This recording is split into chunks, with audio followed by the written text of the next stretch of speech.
A very good evening and welcome to a brand new edition of News First Weekend. I'm Arundhati Mudanayaka. Let's start off with a look at the stories making headlines this evening. President Sirisena divulges details of the common candidate operation.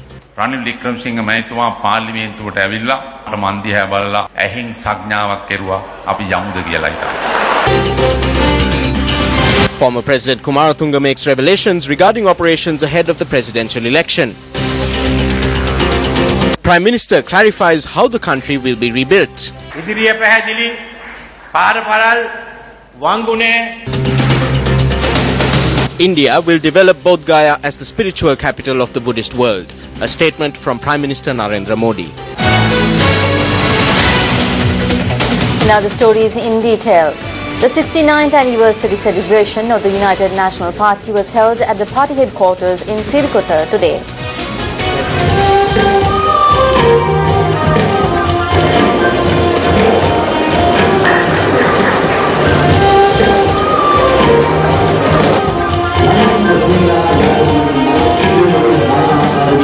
President Maithripala Sirisena was the chief guest at the 69th anniversary celebration of the United National Party.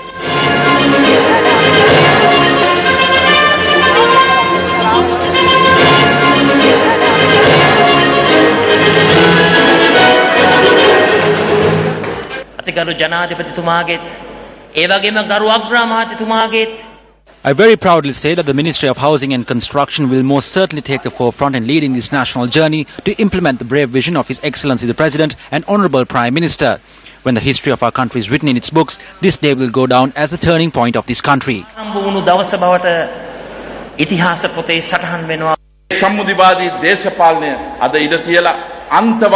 Casting aside extremism politics, the country has ventured into a new political culture via an apolitical journey to create consensual politics. Because of this consensual political structure, not only within the country, but even the international community is looking at us with utmost faith. The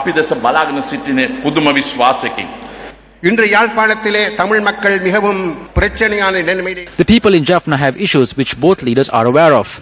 They are ready to provide relief and support to the Tamil community. I have been vested with that responsibility and I will fulfill it with honor.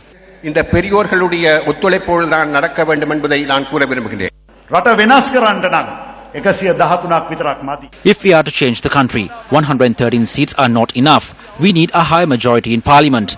The very people who levelled allegations against us for years have now realized that this is a golden opportunity to change the constitution of the country because we have two leaders who we can have faith in. The anniversary celebration was held under the patronage of party leader Prime Minister Ranil Wickremesinghe.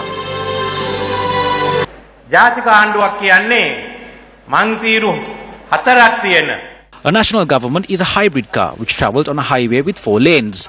It can overtake, the vision is clear, the road is broad, there are no bends, the journey is faster because there is no traffic and an exact time could be given. But it is essential that you wear your seatbelt to avoid any harm. Neither he or I are drivers who fall asleep at the wheel. Others fell asleep, which is why we took the wheel. I state that I will take the responsibility of creating a new country within 60 months and once again prove that the United National Party is in the hearts of the people in the country.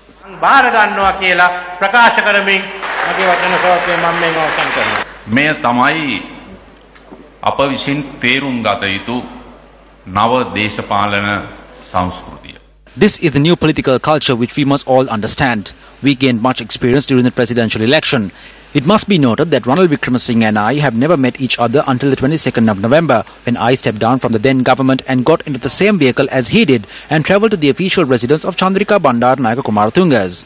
On that day when I was seated in parliament on the side of the government, Ranil Wickremesinghe from the section of the opposition looked at me and gave out a signal to me with his eye asking me to leave with him. And when I was leaving the parliamentary compound in my vehicle, a helicopter tried to stop me from leaving by landing in the premises. However, we were able to leave the compounds before it landed. If the person who was in the helicopter was able to get a hold of me while I was in parliament, our mission would have been delayed by only a couple of hours, but never would have been able to stop it from being accomplished. Never be under the impression that your enemy is weak or that he is behind you. I must state that the Sri Lanka Freedom Party is extending its hand to you in brotherhood to fulfill your aspirations. අරමුණ සහ බලාපොරොත්තු ඉෂ්ට කිරීම සඳහා ශ්‍රී ලංකා නිදහස් පක්ෂය සහෝදරත්වයේ දෑත්දිගු කරමින් ඔබ සමග එක්වන බව ඉතාම පැහැදිලිව සඳහන් කරන්නට ඕනේ. The United National Party was formed on the 6th of September 1946 with the aim of fulfilling the need for a new political movement representing all communities. It was Mahamanya D.S. Senanayake, J.R. Jayawardena, Abbott F. Piris and T.B. Jaya representing the State Council who pioneered the inception of the UNP. The United National Party, which commenced its political journey and obtained a majority of seats in the first general election, which was held in 1947, were elected as the government. Incidentally, the country gained independence during the tenure of this government on the 4th of February 1948. The United National Party gave Sri Lanka its first Prime Minister and first Executive President. Furthermore, the UNP government introduced the open economy, causing an economic revolution. The UNP also holds the distinction of having held the first referendum in the country, and it was also under the UNP that the provincial councils were established via the Indo-Lanka Accord. Former President Chandrika Bandaranayake Kumaratunga has for the first time disclosed her role in President Maithripala Sirisena's win in the presidential election. Former President Bandaranayake made these revelations during a select media interaction in New Delhi to the Hindu newspaper yesterday. The former president made this statement to the Hindu newspaper while on a tour to India as the representative of the Sri Lankan government to attend the Hindu-Buddhist conclave held in Bodh Gaya. Is there any truth to the story India provided communication devices? DRDO made satellite phones? No, completely false. We were using Viber and the government didn't know how to tap Viber. Apparently it is difficult for any intelligence agency anywhere to tap into Viber, although some can identify who's calling whom. But Sri Lanka didn't have that technology, otherwise we would have all been dead. Eventually the common enemy brought us together. Several ministers commented on frustrations within the SLFP at separate events held today. Newly appointed Minister of Social Empowerment and Welfare, S.V. Disanayake, addressed the media subsequent to obtaining blessings from the Chief Prelate of the Malwatu chapter, the Most Venerable Tibbotuawe Sri Sumangala Thera.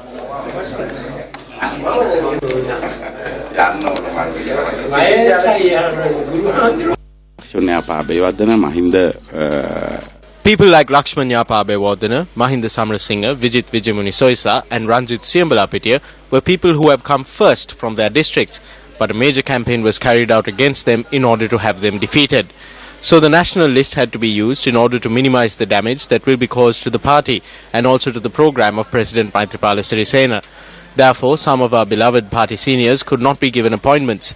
That is a disappointment. When forming a national government, there are instances where it is difficult to grant positions to some of the party seniors. Minister Chandima Weerakodi expressed these views subsequent to engaging in religious observances at the sacred temple of the Tooth Relic. We have a limited number of positions. All of it must be allocated to the entire country and to every district. So there is no doubt that the President will be fair to the entire country and SLFPers when granting positions. Meanwhile, UPFA Nationalist MP Lakshman Yapa Abewardena attended a meeting with the party representatives subsequent to attending a puja at the Vishnu Devalaya in Deundara this morning.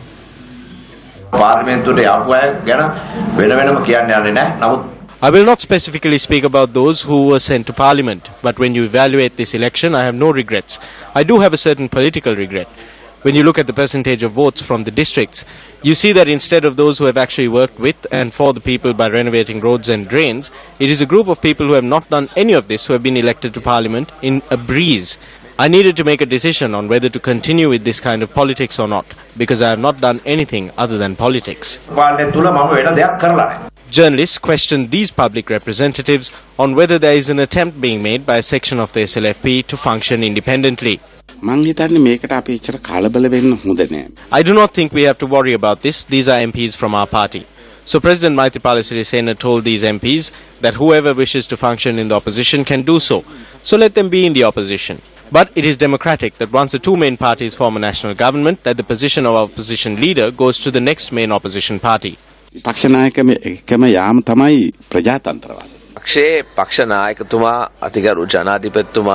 The leader of our party, the President, very clearly said that he will give sanction for party members to function as they wish.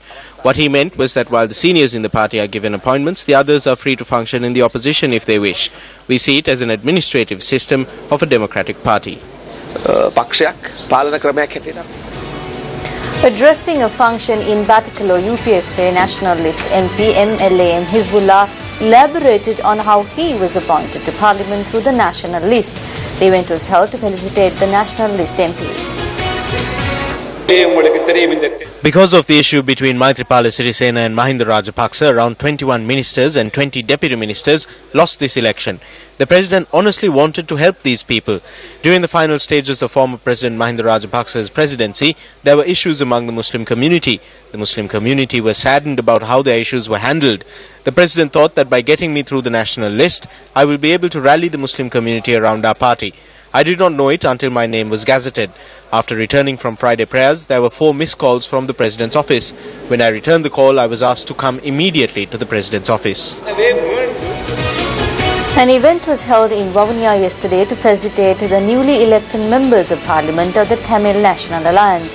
Now speaking at the event, Mave Senadiraja, the leader of the Lanka Tamil Arasu Katchi, commented on allegations that have been levelled at his party. There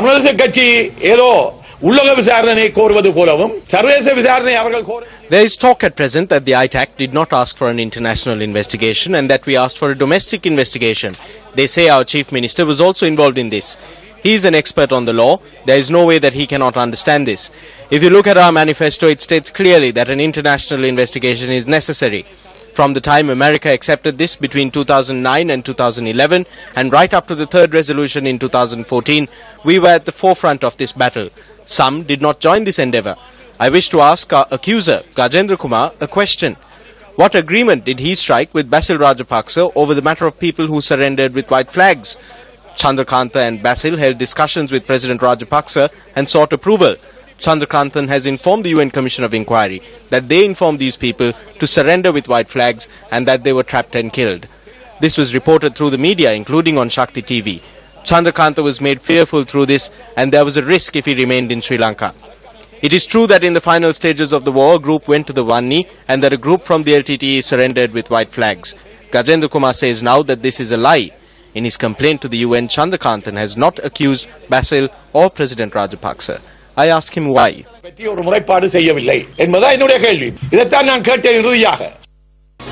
Uva Provincial Minister Anravidana Gamage convened a media briefing in Mahayangane today to make clarifications regarding a complaint lodged with the Financial Crimes Investigation Division in Colombo. The complaint against Anravidana Gamage at the FCID has been lodged by JVP Uva Provincial Councillor Samantha Vidyaratna. He had come before the FCID 2 days ago to provide evidence in this matter. Anravidana Gamage claimed today that this measure has been taken in order to prevent him from being appointed as the Chief Minister of the Uva province. Former Chief Minister Shashindra Rajapaksa is trying to claim the position, and Chamra Sampath Disanayaka, who was in the Provincial Council and contested the parliamentary election, is also trying to get the position. Even after being elected to Parliament, he is trying to remain here for one reason. I saw through the media and in the newspapers that some money changed hands and it was agreed that his expenses would be met. Lakshman Seneviratne was defeated and he wants to return to Parliament. When Chamra Sampath resigns from Parliament, he will fill that vacancy. This is the problem. They are levelling such criticisms out of jealousy and hatred, thinking that I will be given the position of Chief Minister. I wish to make a request. If I have stolen 5 cents or even 2 rupees, and if the maximum punishment under the law is the death penalty or life imprisonment, then give me that punishment. I make this request on behalf of my children. Newsfirst made inquiries from former Minister Lakshman Seneviratne regarding the allegation levelled at him. පාර්ලිමේන්තුවට තේරුණු පළාත් සභා මන්ත්‍රී චාම්ප්‍ර සම්පත් Dasanayake මහත්මයාට Anravidana Gamage has claimed that I bribed Sampath Dasanayaka soon after the election, promising him the position of Chief Minister in the Provincial Council so that I could take the vacant seat in Parliament. We can meet in court. If that is the case, the person who gave the bribe is wrong and the person who solicited the bribe is also wrong. In the future, when the courts and the FCID provide responses, we can see what will happen to these people. The whole country will be able to see what will happen to these people. That is my belief. මේ පුද්ගලයන් මොන තත්ත්වයට පත් වෙයිද කියන එක මුළු රටම බලා ගන්න පුළුවන්. Tensions flared at the Dambulla public shopping complex today during a protest against the urban commissioner of Dambulla.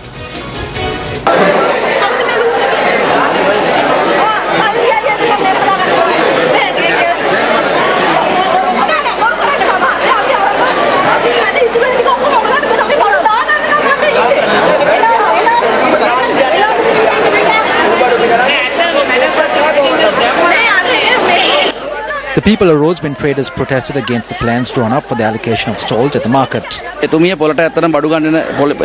She is not a person who buys her goods from the market. She came up with this plan from within her office.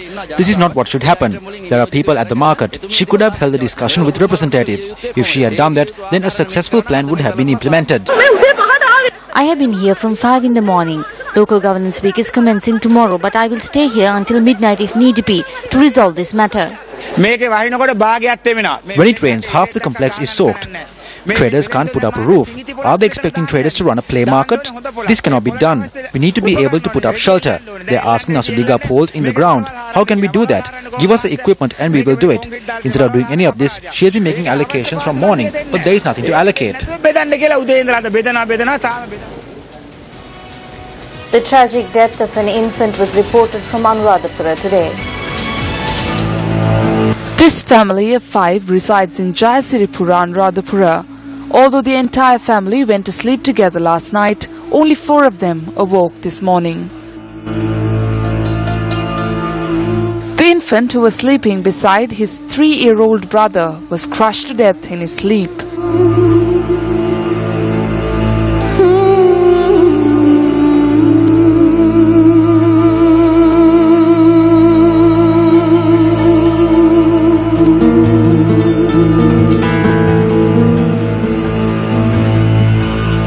The infant was rushed to the Anuradhapura Teaching Hospital this morning when he did not respond.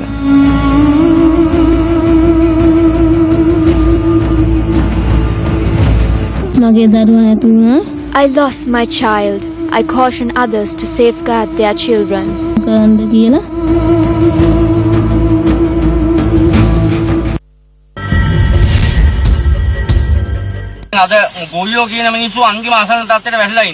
ගොවියට කිසිම දෙයක් කොයිම ආණ්ඩුවකින්වත් මේ වෙනකන් කරලා නැහැ. අපිට ඇත්තටම හිතලා තියෙනවා මේ අර පිටරට හරකෙක් වෙලා ඉපදුනා නම් හොඳයි කියලා කියනවා. But that was the confession of a farmer who speaks on behalf of the farmers in Giritale who have lost the harvest of 300 acres of farmland. 500 acres of farmland were cultivated under the Giritale project in the Giritale settlement. 200 acres have already been harvested. However, the farmers are now facing a crisis due to the rains experienced before harvesting the remaining 300 acres. Can you see that our fields are underwater? We only ask that the authorities open their eyes and give the farmers a solution. Various things are promised when an election is at hand, but today they are nothing but fairy tales.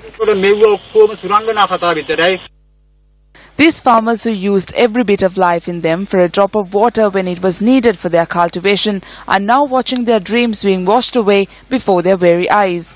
These farmers are now trying to dry up whatever is left of their harvest on the main road.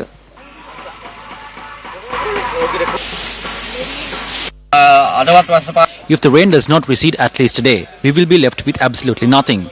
We will be compelled to sell this paddy for a very low price. We ask the authorities that we be treated with some sort of fairness by paying us reasonable compensation. Indian Prime Minister Narendra Modi prayed at one of the holiest Buddhist shrines in eastern town of Bodh Gaya, where Lord Buddha is believed to have attained enlightenment. Modi offered prayers at Bodhi tree, a sacred fig near the 1,500-year-old Mahabodhi temple, which is said to be a descendant of the one Lord Buddha sat under for 3 days and nights in the 6th century BC before finding enlightenment. Modi meditated for a few minutes in the presence of monks and other dignitaries.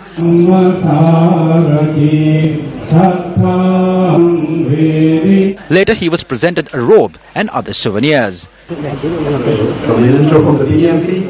The Indian Prime Minister attended the concluding ceremony of a 3-day international Buddhist conclave where he underlined the relevance of Buddhist teachings for conflict resolution. I recognize how Buddhists all over the world revere Bodh Gaya as a place of pilgrimage. We in India would like to develop Bodh Gaya so that it can become the spiritual capital and civilizational bond between India and the Buddhist world.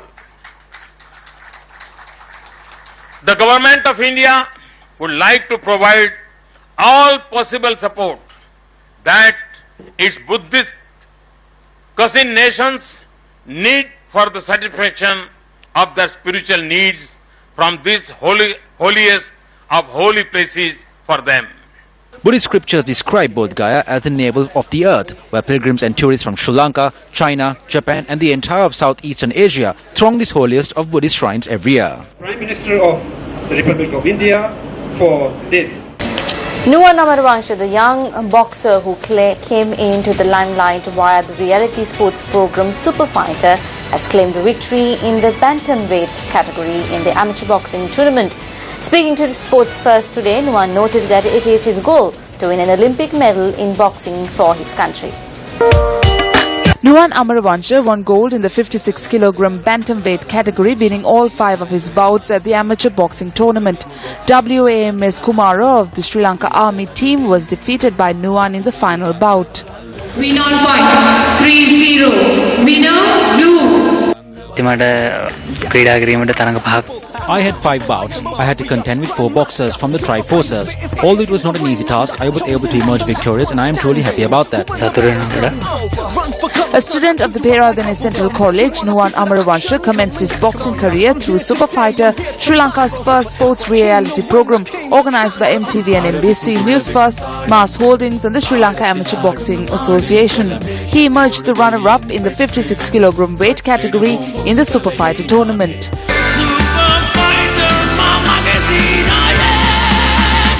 Nuwan, who has claimed his spot as a champion in his first national level tournament, is currently training with the Mass Linear Sports Club. Nuwan Amaravangsha won gold with victories in all 5 bouts. We will put him forward for all tournaments in his weight category in the future. I have faith that he will pose a major challenge to all other boxers. Through the strength I receive from Super Fighter, I hope to ascend to winning an Olympic gold medal and raise Sri Lanka on a pedestal.